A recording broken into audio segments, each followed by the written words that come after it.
If you are here to talk about cultivating a healthier mind, how do we know that you are healthy or unhealthy? Does it mean that you are healthy when you are not mad, when you're not depressed, when you're not paranoid, when you're not hearing voices? Is that how you know that you are mentally healthy?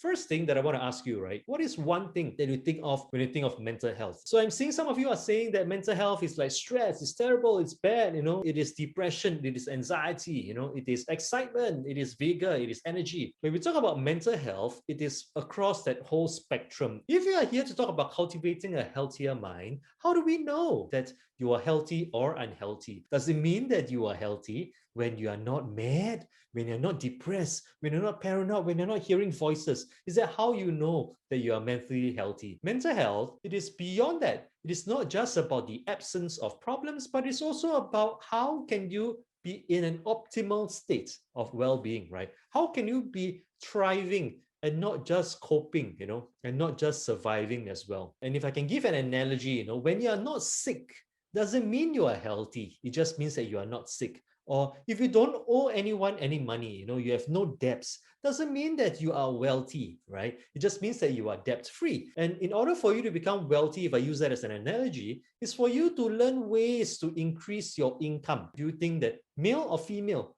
has higher levels of stress? Majority of you says that female would experience a higher level of stress. And for those of you that say that it is, you are absolutely right. Women experience a higher level of stress at work. What does this mean? It means that there are many people suffering in silence, right? If you see a colleague that is having physical symptoms, sneezing, coughing, it is easy for us to reach out to the person to say, please wear a mask, please go home, please go and see a doctor, right? If you are able to see like physical signs and symptoms. But what if it is something that is emotional, right? What if they feel more stressed, more worried, more scared than usual? How do you respond to them and how do you reach out? There are typically two responses, right? So one is to approach and one is to avoid. How do we help ourselves as well as to help other people to not just survive but to thrive, right? And this is where we are going to go into the next portion, right? To share with you strategies and ways for you to hack your mind.